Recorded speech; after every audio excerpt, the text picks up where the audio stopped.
proses untuk mendapatkan informasi dan alat yang dibutuhkan untuk menilai sejauh mana dan bagaimana proses pembelajaran berjalan. Evaluasi pembelajaran menurut beberapa ahli yaitu A. Menurut Anderson dan Krathwohl tahun 2021, evaluasi pembelajaran tidak hanya menilai hasil akhir tetapi juga proses yang dilalui siswa. B. Menurut Groenland dan Lin tahun 1990, evaluasi pembelajaran merupakan suatu proses menganalisa, mengumpulkan serta menginterpretasi suatu informasi secara runtuh untuk menetapkan sejauh mana tujuan pembelajaran tersebut membuahkan hasil. 2. Komponen evaluasi pembelajaran. Dalam evaluasi pembelajaran terdapat beberapa komponen kunci yaitu A. Tujuan, menetapkan tujuan yang ingin dicapai. B. Kriteria penilaian, standar yang digunakan untuk menilai kinerja siswa. C. Metode evaluasi, teknik yang digunakan untuk mengukur kinerja siswa. 3. Tujuan evaluasi pembelajaran. Evaluasi pembelajaran bertujuan untuk mengumpulkan informasi yang menjadi landasan dalam mengukur tingkat kemajuan, perkembangan, dan pencapaian belajar peserta didik, serta keefektifan pendidik dalam mengajar. Yang keempat, prinsip-prinsip evaluasi pembelajaran. Menurut Groenland dan Lin tahun 1990, melalui buku penilaian pencapaian hasil belajar siswa di sekolah, setidaknya terdapat 5 prinsip dalam melakukan evaluasi pembelajaran. Yang pertama, komprehensif. Komprehensif berarti menyeluruh sehingga evaluasi dilakukan pada semua aspek perkembangan anak. Yang kedua, adil dan objektif. Prinsip evaluasi pembelajaran harus memenuhi unsur keadilan dan objektivitas untuk semua siswa. Seorang guru yang melakukan evaluasi pembelajaran pada siswa tidak boleh membeda-bedakan satu dengan yang lainnya, seperti ras, suku, kemampuan akademik, dan lain-lain. Yang ketiga, kontinuitas. Proses penilaian dan pengukuran siswa akan lebih sempurna jika guru bisa membandingkan hasil kemampuan siswa pada saat ini dengan periode sebelumnya. Sehingga dengan demikian, bisa dilihat apakah kemampuan siswa mengalami peningkatan atau penurunan. Kooperatif. Evaluasi pembelajaran yang dilakukan diperlukan kerjasama yang baik antara guru, mapel dengan pihak-pihak lainnya seperti guru BK, wali kelas, keluarga siswa, kepala sekolah, bahkan elemen lainnya yang terkait. Yang kelima, praktis. Alat evaluasi pembelajaran yang digunakan harus mudah diaplikasikan, dipahami, dan dimengerti oleh para siswa. Yang kelima, jenis-jenis evaluasi pembelajaran.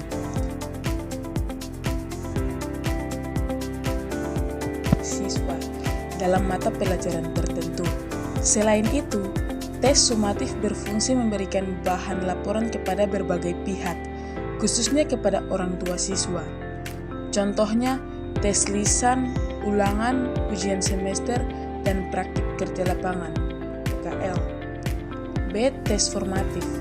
Penilaian formatif adalah penilaian yang dilakukan dengan tujuan untuk memantau dan memperbaiki proses pembelajaran, serta mengevaluasi pencapaian tujuan pembelajaran. Pelaksanaan penilaian formatif dapat dilakukan di awal dan sepanjang proses pembelajaran. Contoh, diskusi kelas atau kelompok, presentasi, kuis singkat saat belajar, lembar refleksi, tugas sekolah, dan pekerjaan rumah. C. Penilaian penempatan. Evaluasi penempatan adalah evaluasi yang dilakukan untuk menempatkan siswa pada situasi belajar, mengajar yang sesuai dengan kemampuan dan bakat siswa. Contoh, penempatan untuk anak-anak untuk menilai perkembangan anak secara menyeluruh. D. Evaluasi diagnostik. Evaluasi ini bertujuan untuk menilah kelebihan dan kekurangan seseorang dalam bidang kompetensi tertentu. Contoh, tes tertulis biasanya diberikan sebelum memulai pembelajaran untuk mengukur kemampuan awal siswa. B. Ruang lingkup pembelajaran, pengukuran, penilaian, dan evaluasi. 1. Pengertian pengukuran. Pengukuran dalam pembelajaran adalah proses pemberian angka terhadap proses dan hasil pembelajaran berdasarkan ukuran, aturan, atau formulasi tertentu yang jelas dan sesuai dengan tujuan yang telah ditentukan. Dalam rangka memberikan keputusan terhadap proses dan hasil pembelajaran, pengertian pengukuran oleh para ahli. A. J. Umar dalam Pengantar Penilaian Pendidikan tahun 1991 menyebutkan bahwa pengukuran adalah suatu kegiatan untuk mendapatkan informasi data secara kuantitatif. J.S. Kalogengsi dalam buku Merancang Tes untuk Menilai Prestasi Siswa tahun 1995 menyebutkan pengukuran adalah suatu proses pengumpulan data melalui pengamatan empiris untuk mengumpulkan informasi yang relevan dengan tujuan yang telah ditentukan. Yang kedua, tujuan pengukuran. Setiap kegiatan pembelajaran yang berlangsung perlu dilakukan pengukuran untuk mengetahui apakah proses pembelajaran yang telah dilakukan dapat meningkatkan hasil belajar siswa. Hasil belajar siswa tersebut merupakan indikator utama untuk mengetahui tingkat pencapaian tujuan pembelajaran. Yang ketiga, pengertian penilaian. Dalam pembelajaran, penilaian adalah cara yang digunakan oleh pendidik dalam mengukur kemampuan peserta didik dalam mencapai tujuan pembelajaran yang digunakan. Pengertian penilaian menurut para ahli yaitu, menurut Slavin tahun 2011 menyatakan penilaian adalah suatu pengukuran sejauh mana siswa telah mempelajari tujuan yang ditetapkan bagi mereka. B. Menurut Irianti 2004 menjelaskan penilaian adalah suatu kegiatan pengukuran kuantitatif penetapan mutu pengetahuan siswa secara menyeluruh dan terintegrasi dalam proses pembelajaran serta menggunakan beragam bentuk. Yang keempat, tujuan penilaian. Tujuan penilaian adalah untuk mengetahui informasi secara keseluruhan, baik hasil maupun proses pembelajaran untuk memantau perkembangan belajar yang dicapai oleh peserta didik. 5. Pengertian evaluasi. Evaluasi adalah proses sistematis untuk mengumpulkan dan menganalisis informasi tentang suatu program, kegiatan, atau proyek untuk menilai efektivitas atau keberhasilannya. Pendapat para ahli tentang evaluasi yaitu A. Evaluasi menurut Arifunto 2010 adalah kegiatan untuk mengumpulkan informasi tentang bekerjanya sesuatu yang selanjutnya informasi tersebut digunakan untuk menentukan alternatif yang tepat dalam mengambil sebuah keputusan. B. Sudijono tahun 1996 yang mengatakan bahwa pengertian evaluasi adalah penafsiran atau interpretasi bersumber pada data kuantitatif, sedangkan data kuantitatif berasal dari hasil pengukuran. 6. Tujuan evaluasi. Tujuan evaluasi itu sendiri adalah mengetahui proses belajar peserta didik apakah sesuai dengan rencana pelaksanaan pembelajaran yang telah diterapkan, mengecek hasil belajar peserta didik apakah ada kekurangan atau tidak dalam proses pembelajaran, mencari solusi dari kekurangan yang peserta didik alami. C. Teknik, prosedur, dan pemanfaatan hasil belajar peserta didik di PAUD. 1. Pengertian teknik penilaian. Teknik penilaian adalah cara untuk menguatkan kemampuan peserta didik dalam menunjukkan apa yang mereka mengerti dan bisa dilakukan. Pendapat para ahli tentang teknik penilaian.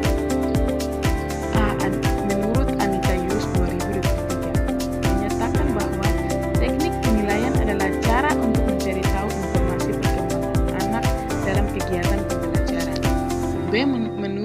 menghadapi 2020, menjelaskan bahwa penilaian adalah metode yang dilakukan untuk menilai hasil belajar siswa yang dapat berupa tes, observasi, dan penugasan. 2 jenis-jenis teknik penilaian di PAUD.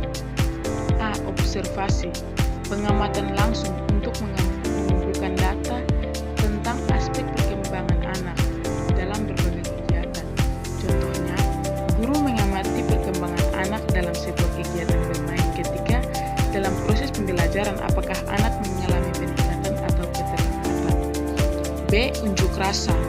Unjuk rasa di PAUD biasanya berupa kegiatan di mana anak-anak mengungkapkan perasaan mereka tentang apa yang mereka lihat dan mereka rasakan. Contohnya, setelah anak-anak bermain, guru menanyakan perasaan mereka, apakah senang atau tidak, dan juga berikan anak kesempatan untuk menceritakan kembali. C. Wawancara. Wawancara adalah teknik penilaian yang melibatkan percakapan langsung dengan anak atau orang tua untuk mendapatkan informasi tentang perkembangan anak. Contohnya, guru memanggil orang tua ke sekolah untuk menanyakan perkembangan anak di rumah. D. Catatan anekdot. Catatan anekdot adalah catatan singkat yang mencatat momen penting atau kejadian tertentu yang menggambarkan perkembangan anak dari waktu ke waktu. Contohnya, guru mengumpulkan hasil belajar anak seperti gambar, tulisan, dan hasil karya anak. Sosimetri. Sosimetri adalah teknik mengumpulkan data untuk mempelajari hubungan sosial anak antara individu dalam suatu kelompok. Contohnya, guru menilai sikap anak seperti saling membantu ketika ada teman yang kesusahan. Pemberian tugas. Pemberian tugas adalah cara memberikan tugas belajar anak PAUD agar anak dapat menguasai kegiatan yang dilakukan bersama dan kesempatan bagi anak untuk belajar bersama orang tua di rumah. Contoh, pemberian ayat hafalan dan lainnya. 3 fungsi penilaian di PAUD. A. Mengukur kemampuan anak usia dini. B. Memberikan umpan balik kepada anak usia dini. 4. Pengertian prosedur penilaian. Prosedur penilaian adalah kegiatan yang dilakukan untuk mengumpulkan, mengelola, dan menginterpretasikan data dalam rangka menilai pencapaian hasil belajar anak. Pendapat para ahli tentang prosedur penilaian di PAUD. Menurut Sujono tahun 2022 menyatakan bahwa prosedur penilaian adalah serangkaian langkah yang sistematis untuk mengukur dana, mengevaluasi pencapaian tujuan pendidikan. Penilaian dilakukan melalui pengumpulan data yang relevan, analisis hasil dan interpretasi untuk menentukan keberhasilan. B.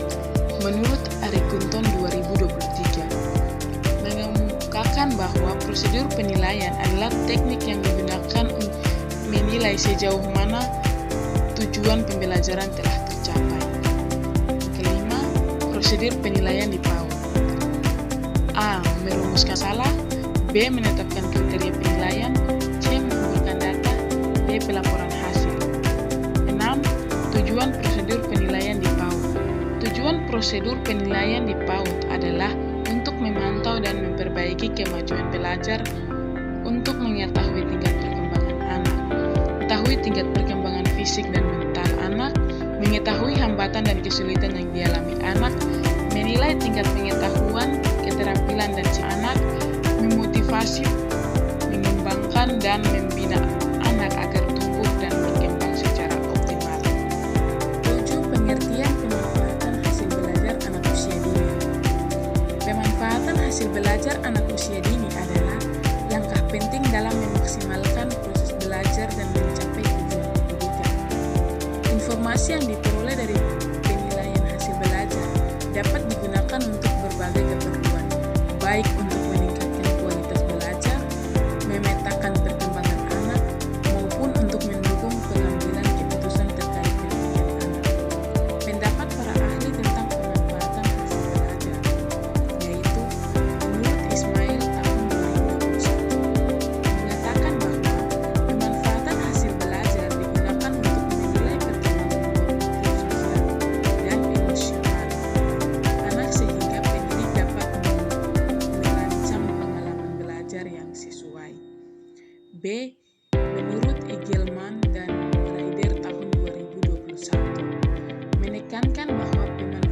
hasil belajar harus digunakan untuk mengembangkan kurikulum yang responsif terhadap kebutuhan anak, sehingga pembelajaran dapat terarah dan lebih. 8. Pemanfaatan hasil belajar di PAUD.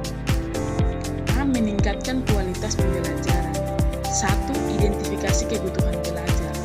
Guru menyesuaikan metode pembelajaran, materi, dan strategi untuk memenuhi kebutuhan belajar anak. B. Memetakan perkembangan anak. 1. Pengembangan profil anak. Guru dapat memahami perkembangan anak secara menyeluruh. 2. Identifikasi potensi minat. Guru merancang kegiatan pembelajaran yang menarik dan sesuai dengan minat anak. 3. Pemantauan perkembangan. Guru melihat kemajuan anak dan mengidentifikasi area yang perlu mendapatkan perhatian khusus. C. Komunikasi dengan orang tua. 1. Laporan perkembangan anak. Hasil belajar anak dapat digunakan untuk membuat laporan perkembangan anak kepada orang tua. 2. Kerjasama orang tua. Informasi dari hasil belajar yang digunakan